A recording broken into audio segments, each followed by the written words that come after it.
Good morning, you're watching Argyle Breakfast with me, Erin Black and Aaron Cusack. Now, earlier on in the programme, we started talking about all the amazing stuff that the Argyle Community Trust does. And one of those stories that we're going to have a look at next is walking football. It's a massive success.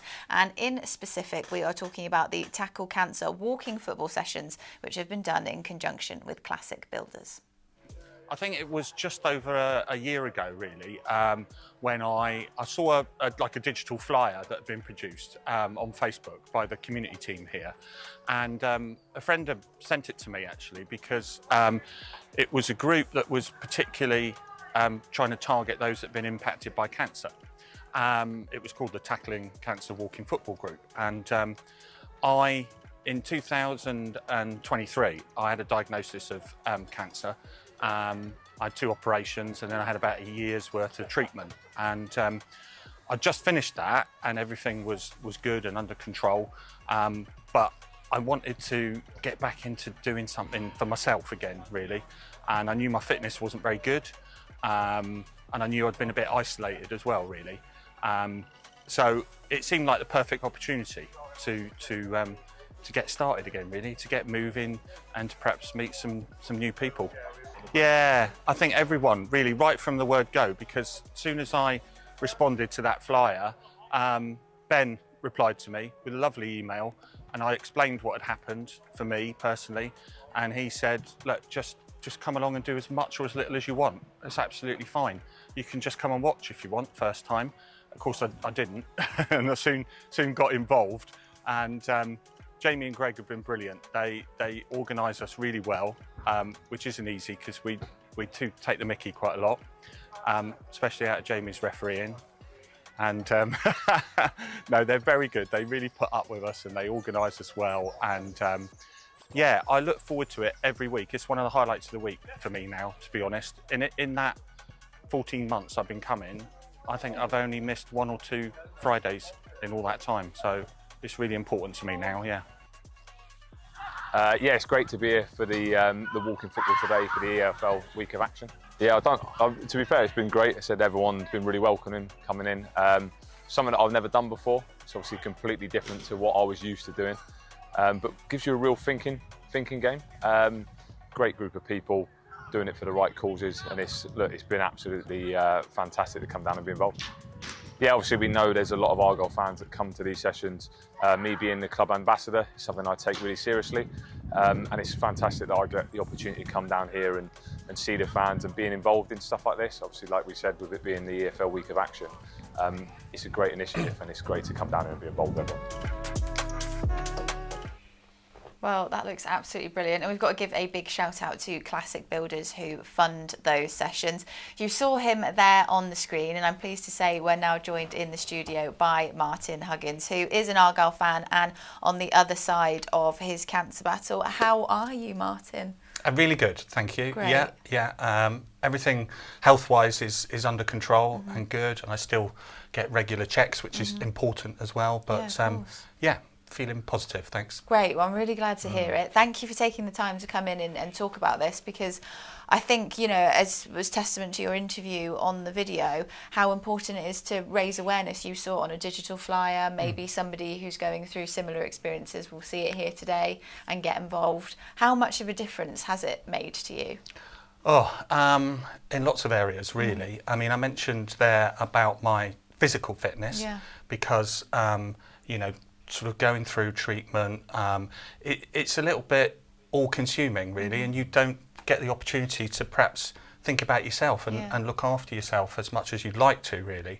So I wasn't in great shape, and I wanted to do something that was perhaps gentle enough to start with, but still competitive, which it is. And I think looking back as well, I didn't realise it at the time, but mentally it made a big difference. You know, again, as I said, it can be quite isolating. You're going to lots of appointments, you know, medically, seeing lots of people, you're having lots of stuff done to you, rather than being able to sort of make those decisions and have some control yourself. So I wanted to do something that was for me. And when I think back, really, I was quite isolated. and I loved football. I've always loved football. I played a lot as a young person, and so it gave me that opportunity. It was a bit scary at first, you know, because I went on my own, but I met, well, you know, 20 odd other people, and I've been going for just over a year now. Oh, wow. And, you know, made some solid friendships really there. So what's the setup like then at a walking football session? Or how many people, is it, you know, I guess you're not locked in, you haven't got to go week in, week out, is it you just go when you can make it? Yeah, absolutely. You know, as Ben had said to me, come and do as much or as little as you want. I absolutely love it now. It's the highlight of the week for me, I'll be honest. And I really have only missed 1 or 2 in 14 months, I think. Brilliant. So we were fairly small on a Friday in numbers to start with, where we played sort of 6 or 7 aside. We probably get between 20 and 30 now, so we have to use 2 pitches. Oh, wow. Oh, great. We split up and play sort of 5 or 6 aside on over 2 pitches, 4 teams usually. They also have a session on a Wednesday morning and a Monday evening, but I'm still working part-time and I can't make those, so mine's the Friday one usually. Locked in. Yeah, nice. And I mean, we saw a little bit of the video there. How do you manage I feel like the walking part, as someone who has played football, must be quite difficult, because it looked like you were starting to pick up some pace there. Like, I was going to ask that question. So the instinct would be to run, but you're not allowed to. I think it was interesting because talking to Gary Sawyer when he played a couple of weeks ago, that was the first time he'd played, and he said to me afterwards, is everyone really walking? Because there's a bit of a technique that some people have picked up, and if you remember like watching the sort of old Olympics with the speed walking, lots of people have managed to sort of speed you know around. So what's the rule then? Is it that one foot has always got to be in contact with the ground? Yes. So if you've got quite long strides, as long as one is in contact, I suppose if you were in flight, you're technically running. Are you? Absolutely. Okay. And my technique is more, because they all say, you know, I've got quite long legs because I'm sort of 6'3". I'm more of a long stride person. Other people go for the sort of short speed walking type of thing. And I think the hardest bit, I was talking to Gary about this, and he said the same. It's not when you've got the ball, because you're thinking, you know, I shouldn't be running with the ball. Is when you're trying to get into space, or you're trying to perhaps pass the ball to someone and you go a bit ahead of them because you're expecting them to run onto it, and of course they can't. So, just you get through. Walk onto it. You really have to time your run early, don't you? You have to get going if you're going to get through. But Absolutely. And there's no overhead height, and apart from that, it's pretty much the same. No tackles from behind. But God, so even when shooting the ball, are you allowed to because the natural instinct of shooting a ball is a form of run-up, isn't it? So you set the ball and then you come onto it. But you're not allowed to accelerate onto the ball. No. So you just kick through the line of it, but almost stationary. We try and stay quite strict with that all the time, really. Do you get a lot of pauses in play because people accidentally start? Is that if you start a bit of a run, does it the whistle goes? And then... So we have... as I mentioned, a couple of guys there from the Trust, Jamie and Greg, are usually our sort of regulars for getting us going and refereeing as well. So they're pretty hot with the whistle, and people get pulled back for running. I'm not too bad with that. My worst one is tackling from behind, unfortunately. You got no momentum either. You just stand on the spot and kick them. Just kick.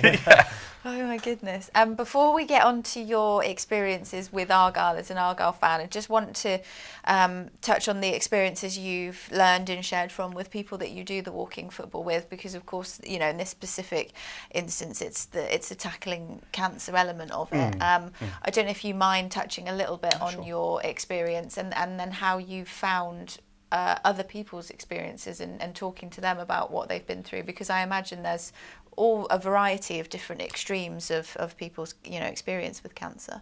So for me personally, as I said, it was about 2 years ago now when I first found out, and that's kind of, that word still rings a lot of alarm bells, you know, when people talk about cancer. Mine, like I say, fortunately was very manageable. Was caught fairly early, and I was kind of straight in, operated on, had a follow-up operation, and then my treatment started. And I suppose to start with, it was a lot of shock, you know, telling my family, people around me. My mum had been through a similar experience because she'd had cancer herself. In a positive way, she'd come through it, and she had the all clear. So my children knew that and were able to see that. Yeah. So, you know, that was a positive aspect for us. I think I'll be honest, within the group, we found it quite hard, even up till recently, sharing stuff. Right, okay. You know, majority are middle-aged guys, and we don't talk about feelings very, very much, you know. What was interesting, though, was yesterday, the full video, which you showed a clip of, was put onto our WhatsApp group. We formed our own little WhatsApp group. Brilliant. And Jamie put that on last night, and I've probably had, I was just saying earlier, between 20 and 30 messages in the last 12 hours to say, oh, do you know, it's highlight of the week for me as well. I'm glad you said that. Brilliant. Oh, it's, you know, and people, so hopefully people will share a lot more now. Yeah. But there are 2 or 3 guys I know that I've spoken to quite recently who've been going through prostate cancer. So, you know, we've had chats. And after the football, actually, on a Friday, there's a time for coffee as well. So we go up to the hub. If you want to stay, you can stay for a tea or coffee. And there's a chance to, you know, talk about your week and maybe see what other people are, how they're doing, really. Yeah, I guess because everyone's experiences, and depending on the type of cancer you get, the treatment, what happens afterwards, it can all be it's all very personal to each individual. So it's lovely that now it seems everyone's being able to open up and have that shared connection at least. So I'm really glad to hear that you've had all of those messages off the back of the thing. Quickly then, before we have to let you go, Argyle fan, can you think of yes, let's talk about this shirt, because you've worn the shirt, which is fantastic. So we're talking, you are lifelong Argyle. Well, this is quite retro, isn't it? This is 1975 shirt, and 1975 I was 6, and that's the first time my dad brought me here to watch Argyle, with the likes of Paul Mariner in the team. So yeah, it's been 50 years. Do you have any standout moments from those 50 years, if you had to boil it down to a few, that like the first ones that come to mind? Probably the first one that comes to mind would be the Wembley playoff final in '96, when Ronnie Morget scored for us, and we won 1-0 at Wembley, because it was my dad's 60th birthday on that day. Oh wow! So we'd gone up on a coach from here, and I'd had a big Pilgrim Pete cake made for him, which we ate on the way up to the match, and also on the way back we got a couple of bottles of champagne open. Good work. I went to that game as well. Is this the one where somebody ate a raw onion? I was going to say that we went on the same bus, I don't think. There was onions on our bus, champagne on mine. Champagne and cake. Meanwhile, Aaron's watching somebody eat a raw onion at the back of the bus. Brilliant. And we saw you there, obviously, with Gary Sawyer at that training session. If you could have the opportunity to play up against any Argyle player, past, present, who would it be? Oh, I was thinking about this, and with the walking football, and you know, Gary came to join. It would be lovely if like some of the legends might, you know, make a guest appearance at walking football occasionally, because it was really great to play alongside Gary. It was after the playoff final, that would be my other moment, you know. Sure. But I think the person for me when I was younger was Tommy Tynan. And I know Tommy's local, so maybe Tommy, you know, if you're watching Tommy, come along on Friday. This is, me and Aaron like to do this on the breakfast show. We just like to put thoughts out into the ether, out loud. So there we go. We've done that one. I mean, we can't guarantee anything will happen, but But it's out There's there. a platform, isn't it? It's a platform. Get the message going. We've done what we need to do. And maybe remain in goal. He's still local. Yeah, he's been on a few times. Yeah, he has. Next time he's on, we'll mention it. Friday 9:30, game I'm sure you'll welcome it. I'm sure you'll welcome it. Martin, thank you so much for coming in this morning. Thank Really you. appreciate it. Thank Lovely you. to talk to you. And I hope the success of walking football continues and we hear more from you in the future.